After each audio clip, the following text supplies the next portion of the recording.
Hey all, Alex here at your home of the Music Deep Dive, and today it is time for part 25 of the record collection tour. This is the penultimate part, I am excited to say. So we're getting near the end here, and we still have some quality material left, even though the whole S's collection overall contained a lot of gems, a lot of the best ones that I've had to show so far, I reckon, but there's a few pretty fantastic ones left to come. So stay tuned. That's called a teaser in the business. Okay. So we're finally in the tease here, and it's fitting that we ended with Taylor Swift, because the first person that I have to talk about in this video, ended with Swift in the last video, first person I have to talk about in this one is actually her namesake, James Taylor. Sweet Baby James. I own a couple of his records. Sweet Baby James is, it's the breakout record, right? His second album, if memory serves. And James Taylor is someone who I've never done like a deep exploration of, which kind of surprises me, because every single record that I've heard of his, I have really enjoyed. Overall, I like his approach to songwriting. I know some people kind of turn up their noses at him a little bit, I think. Maybe that's because he has a little bit of a sentimentalist streak sometimes. And I'm admittedly not crazy about the times when he jumps kind of headfirst into like blues type things, which he does here and he does on the other record that I own. But when he sticks more into kind of the folk country vibe, shall we say, I think he is quite successful overall. This is probably, cliche, but it's probably my favorite record of his that I have heard. And Fire and Rain, it's about as good as anything he's done. I might prefer Carolina in my mind. That might be my favorite James Taylor song or James Taylor hit, but yeah, it's good. And then I have JT, probably his other most well-known record, if I were to guess. Your Smiling Face is on here. I'm also partial to I Was Only Telling a Lie, which is kind of interesting. Really strange vocal from him on that one, but surprisingly good, and makes me think that actually he's kind of an underrated singer. Again, this is more kind of towards the late 70s, so he is digging a little bit into that kind of Laurel Canyon sound now, a bit more explicitly than something like Sweet Baby James, where I think he's still trying to find his identity. And then Traffic Jam is kind of that one I've known for a while. I think that was one of the earlier James Taylor songs that I listened to, and it's a really kind of strange song that almost feels like a pastiche on a blues type of thing. But it's fun. I like it, admittedly. All right. From one Taylor to another, I have Roger Taylor from Queen. This is his debut record, Fun in Space. I found this because it was relatively cheap. This is also a promotional copy, which is kind of cool. You can see the little promotional label right there.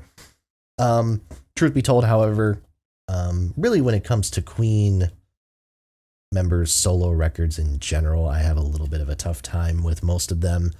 I'm really partial to the Freddie Mercury album Barcelona, the collaboration with Montserrat Caballé, the Spanish opera singer. I think that one is just because it is so kind of out of left field. I think that's why it works for me.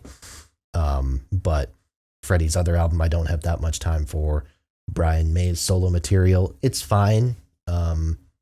And Roger's solo material, I think, is mostly just kind of cringy.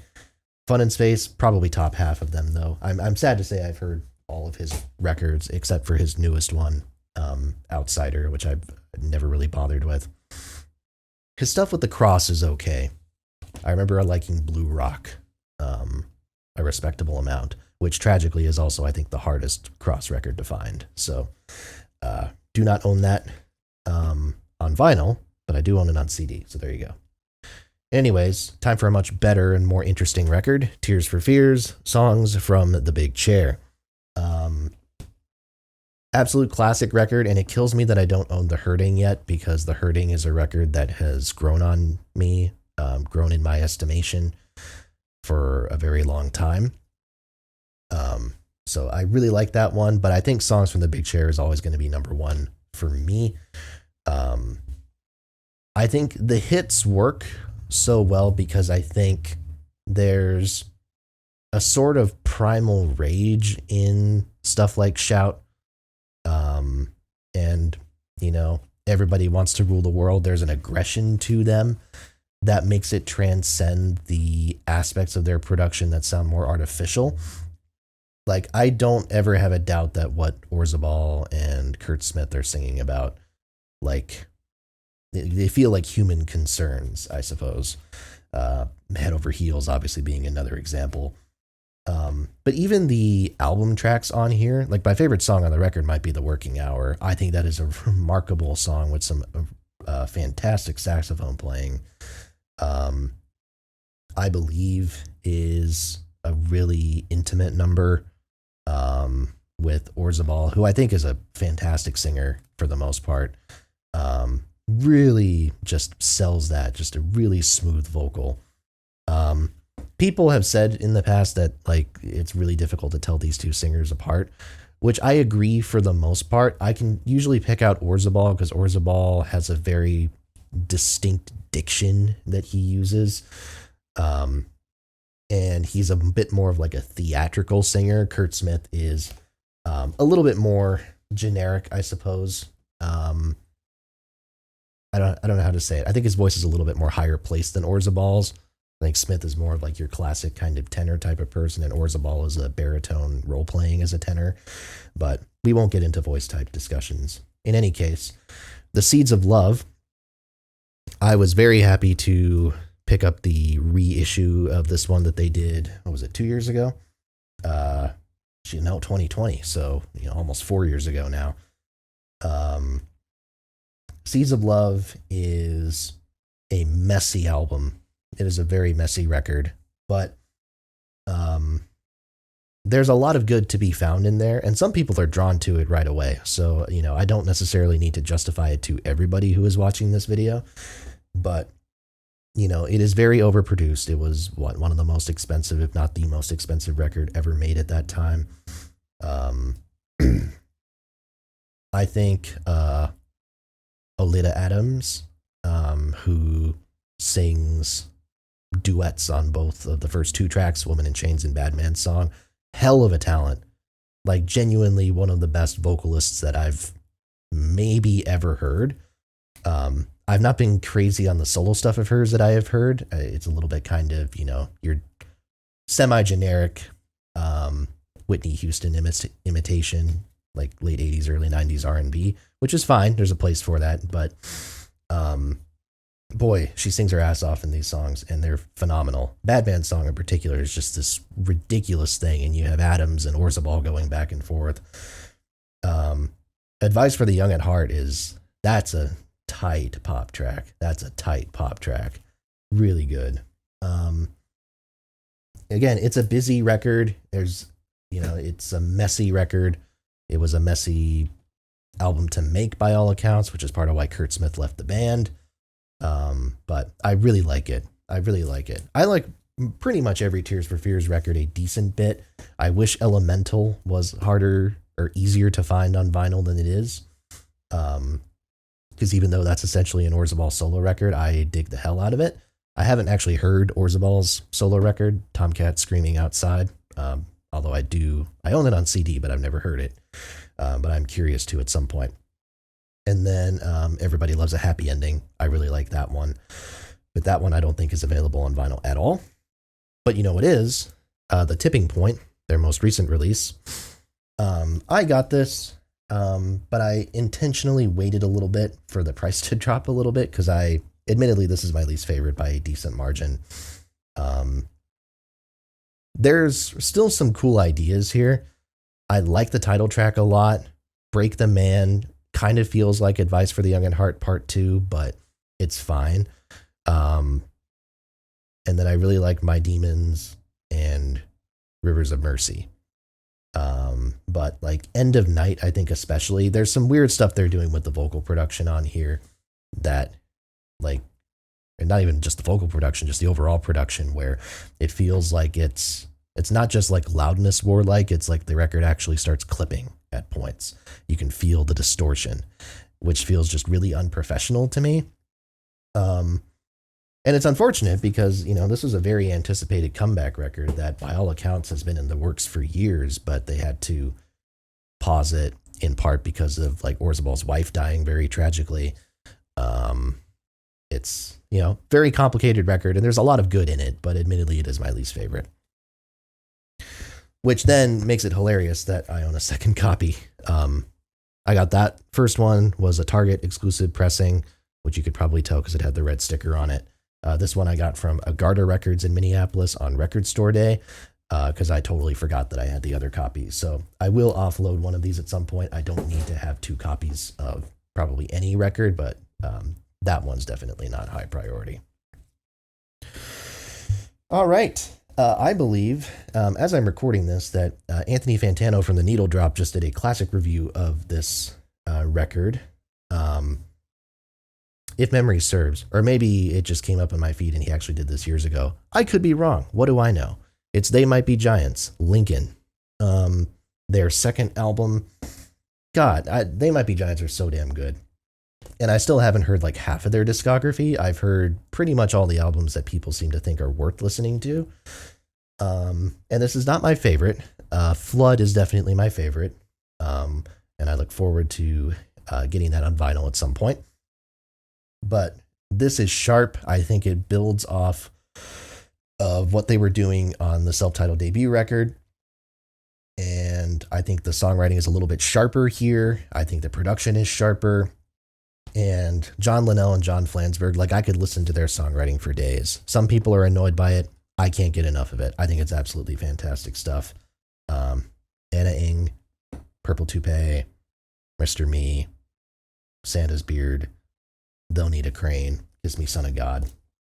All standouts, all great stuff. Check out They Might Be Giants if you haven't. Give them a shot.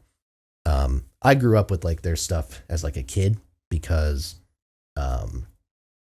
they did like a bunch of like kids theme songs and stuff like that for like children's shows that were airing when I was growing up. So I was introduced to them through that and, for being children's music, right? It's very clever. And I think their natural songwriting style translates very effectively to that type of material, which is cool. All right. Three Dog Night, Golden Biscuits. I don't have anything to say about this because I don't really have much of an opinion on Three Dog Night. This is something I got as part of another collection. Joy to the World is fine, but I'm not going to pretend like I think I've heard one Three Dog Night album a really long time ago, and was very underwhelmed by it. And I really don't have much reason to believe that I'm ever going to be like super into them. I respect them. I respect that they're very talented musicians in a lot of ways, but not really my jam. A couple of Toto records, although not the Toto records you'd probably expect. I have Hydra, which for my money is their best album. Now, granted, I am going off of a Toto deep dive that I did like 4 years ago at this point. So that opinion might change if I were to revisit it. Maybe I'd be like, okay, yeah, it's Toto 4. Toto 4 is probably like my second favorite. So it's not like I'd have it that far down. Here's the gatefold. All right. But I like the aesthetic of Hydra. I think Hydra is one of probably their most successful attempt at doing something that is not just like, let's make fucking hits. Let's make like radio bangers, The first record I thought was kind of all over the place. I think the hits on it, like Hold the Line, are generally the best stuff. I think Toto 4 was stronger across the board. And I do like the hits on that one, like Africa and Rosanna. I do think those are great pop songs.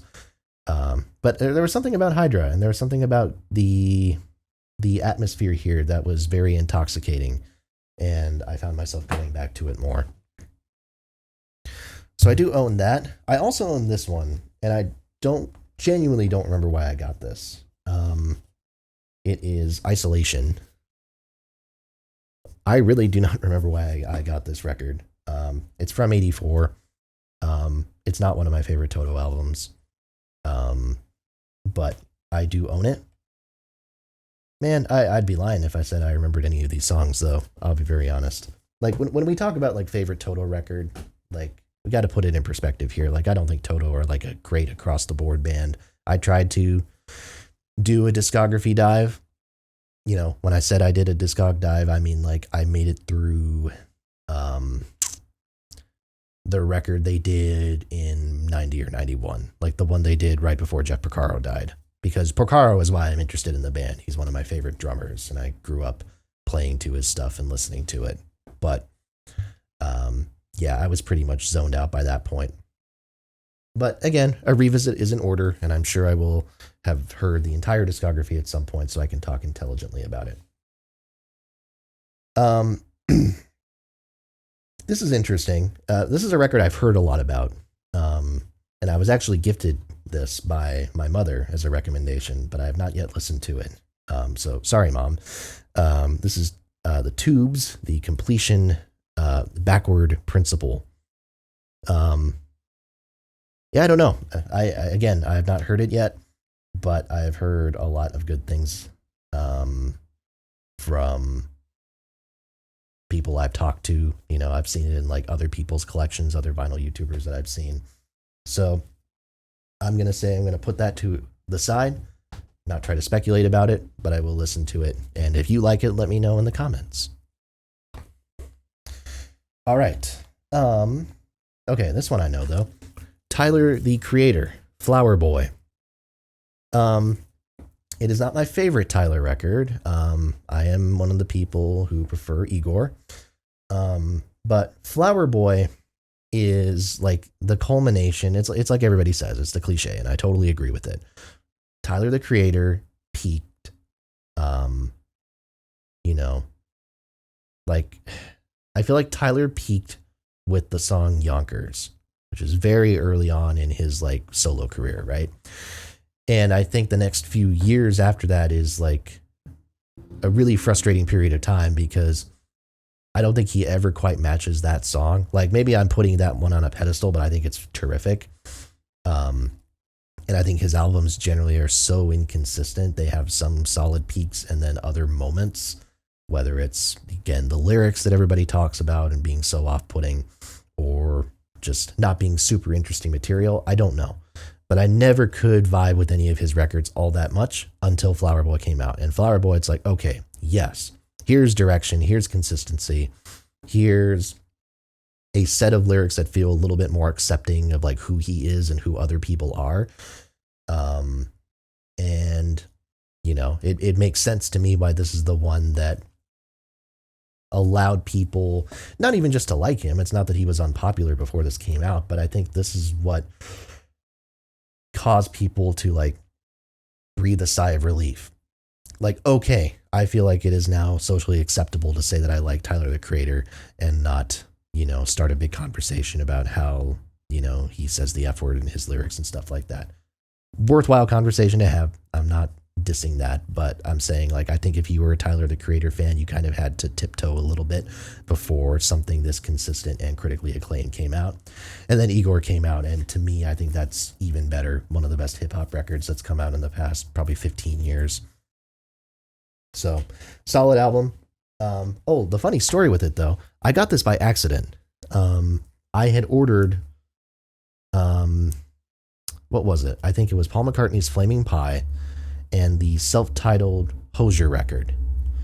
And I got Flaming Pie, but instead of Hozier, I got this. And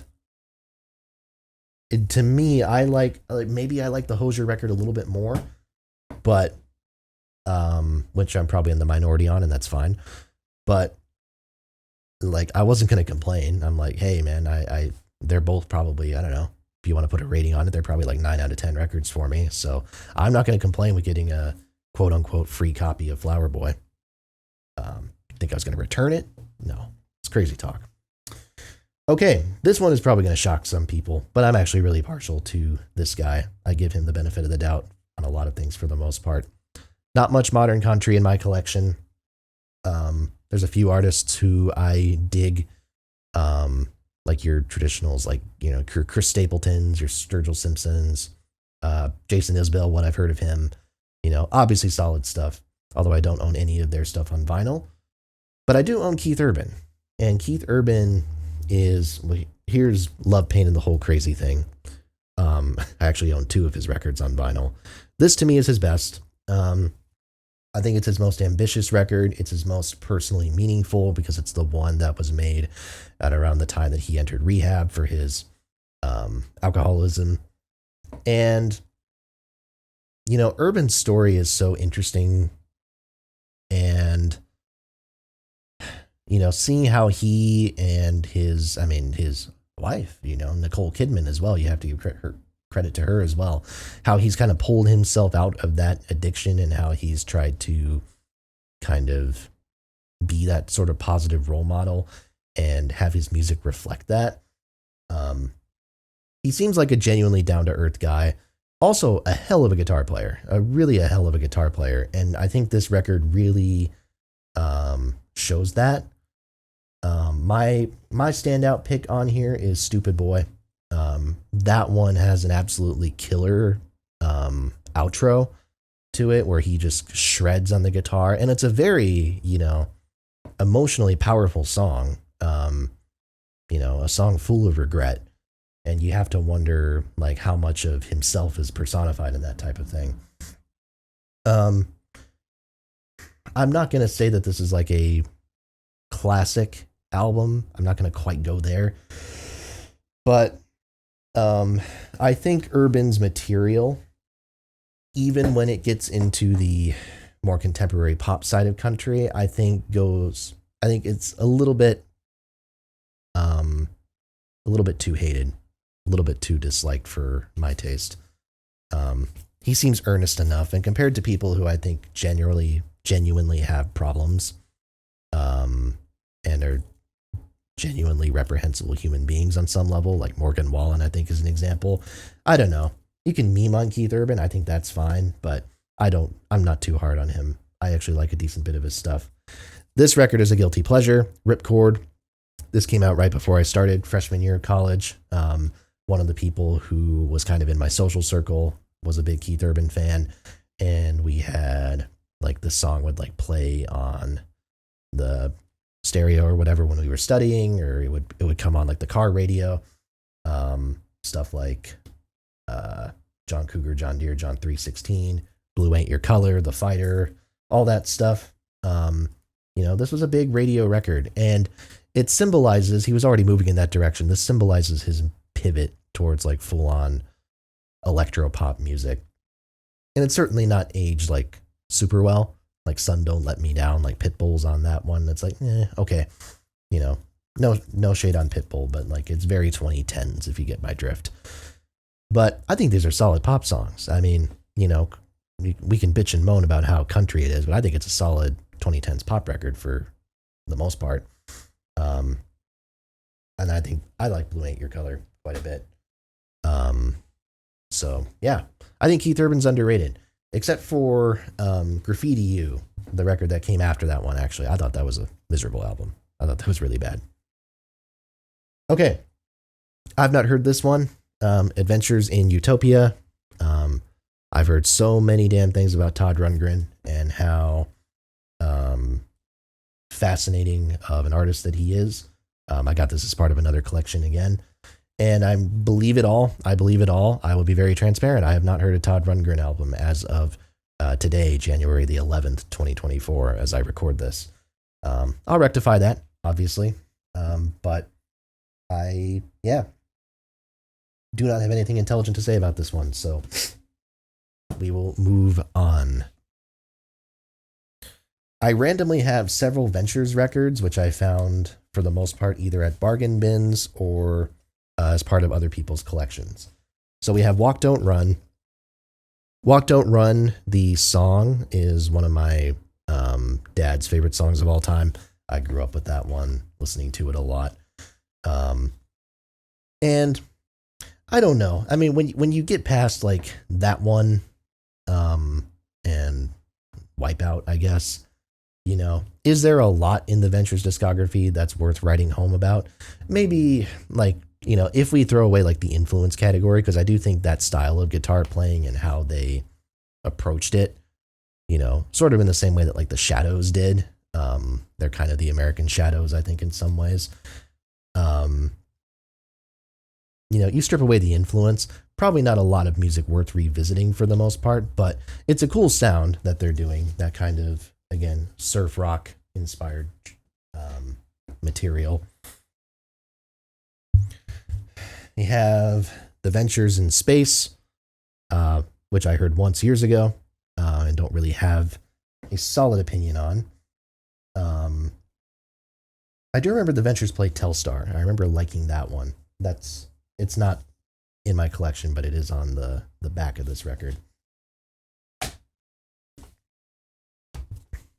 And then this one I know for sure I got in another collection, The Ventures Knock Me Out.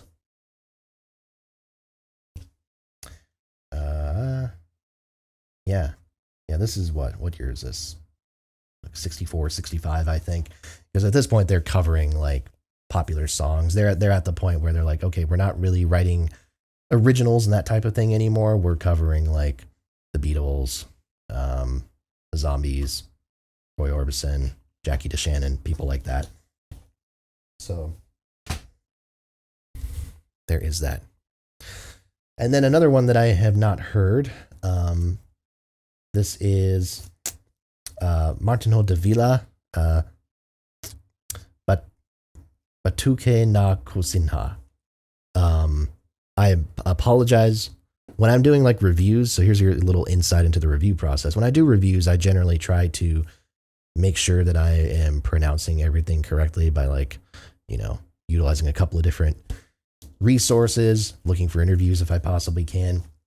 However, I do not prep for these videos ahead of time, apart from just grabbing the records and then just kind of seeing, like, you know, what's in the collection. So I sincerely apologize. I'm sure I butchered that. I've not heard the record. I know the name, but I would be very much lying to you if I said I knew much more beyond that, except that he is an influential figure and someone who I should know about. So forgive me for my ignorance. But the ignorance ends here, for the most part, relatively speaking, because now we get to Tom Waits. And Tom Waits is an interesting figure. I have heard all of his stuff, including the old stuff, the more recent stuff, the Orphans, you know, that whole compilation. I've heard pretty much all of his stuff, except for soundtracks, I think. And, you know, Tom Waits is such a polarizing artist for a lot of different reasons. And I think people have a lot of different eras that they identify with and that they would connect to and be like, okay, yeah, this is my favorite Waits era. A lot of people are very partial to the music hall, jazzier, saloon style records that he was doing towards the beginning of his career.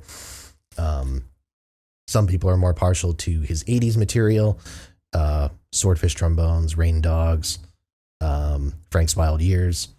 But then there's people like me who are actually really partial to the later years. I think that the later kind of island record stuff, 90s and onward, to me is my favorite period of Tom Waits. It's all excellent to me. Like Closing Time and Rain Dogs and Swordfish Trombones are all battling for spots in like the top 5 of a Tom Waits ranking for me. But I think some of his absolute best stuff is the 2010 stuff. And not the 2010 stuff, the later stuff is what I mean to say. And we start off with the record that is actually, I think, the rarest record that I own, or one of the rarest albums that I own. It's the most I think that I've ever paid for a record. I paid about $65 to $70 for this. Um, and then I think a couple years later they reissued it on vinyl, so it's like, well, fucking great. Okay, I could have saved myself like half the price. But in any case, Bone Machine. This is an original copy. Bone Machine from the early '90s. This is my favorite Tom Waits album. I just, I think he embraces the darkness on this record. I think that's what it is. I think, with Swordfish Trombones and Rain Dogs, I think there is like a more, like he's experimenting with different instrumental palettes and things like that. And his music is getting more demented. But once it really starts getting dark and gritty, and moody, like in Bone Machine, like in the record we're about to talk about next, that to me is my shit. So stuff like Earth Died Screaming, Jesus Gonna Be Here, In the Coliseum, Going Out West, Black Wings, Whistle Down the Wind. Just, it's that bluesier side of him when he really leans into that. I think it works so fucking well. It works incredibly well. And we can make the jokes about the voice. I love the YouTube videos that exist out there, where it's a Waits song with clips of Sesame Street and Cookie Monster mouthing along to the lines. They're hilarious. They're so good. But it's a very evocative voice. And I think he is actually like, because he's such a character artist, such an actor intuitively, I think that his voice is such an affectation that I would say probably without reservation that I think Tom Waits is a great singer. Because I think he's intentional in what he does. I don't think it's just, he has a raspy voice. Like, he affects it, he augments it, he accentuates it, and I think that's so interesting. Mule Variations from 99, I believe, which might be my second favorite Waits record. I think it's maybe not as like demented as Bone Machine is. I think this one you're really getting into the bluesier side of things here again, like leaning into more traditional blues. But again, I think it works for his voice so fucking effectively. And I'm so pleased to own that one. This one I found because it was like kind of a reasonable price. I actually prefer Alice to this one, but Blood Money is nevertheless really, really good. I think it's still, it always impresses me when artists do the whole like release 2 albums on one day type of trick, and then it actually turns out to be good. I'm looking at you, Bruce Springsteen, as an example of the opposite, but I digress. This one I got at a cute little record store in St. Paul, called Cadence Records and Coffee, half record store, half coffee shop. Very quaint, got it on Record Store Day. And yeah, Blood Money is a really good album. I would even say a great album. But admittedly, we're now getting into the period of Waits records where, Alice, I think the songwriting is a bit better, and that's what makes it stand out. But admittedly, like when you get to the 2000s and 2010s, it's going to be a lot of the same strengths on each of these. Like Real Gone, I think that's a solid record.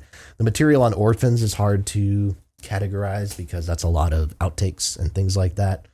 But I also really enjoy the other one that I have here, which is Bad As Me, his most recent record. I think the first Tom Waits song I ever heard was Underground, because it was in that one movie, Robots, that animated movie that I watched when I was a kid. But the next one that I heard after that was Hell Broke Loose. And Hell Broke Loose is a really dark song with this great guitar work by Keith Richards on it. And admittedly, I think it raised my hopes a little bit too much for the actual album, because I do think the album is a step down from most of what came before it. But I'm very grateful for its existence because, again, it is the most recent Tom Waits record to date as I'm filming this on January the 11th, 2024, for retrospect. And I don't know. I think given that it's been, 13 years now, do I feel like I would love a new Tom Waits music. I would love new music from anybody. I'm very grateful about that type of thing just in general. But admittedly, I guess I don't know kind of what a new Tom Waits record would sound like at this point and whether it would be as effective in creating that atmosphere as he used to be. But maybe, who knows? We'll see. I feel like he's been a little bit more active in the public eye recently than I've been used to. So maybe that's leading kind of in the long run towards something happening. Who knows? We'll see. He's an enigma for sure. A couple more records to go. This one I got in a collection, and I don't recall having heard this specific one. The Sensitive Sound of Dionne Warwick. Dionne Warwick, great singer and vocalist, and a great Twitter personality as well, which is fun.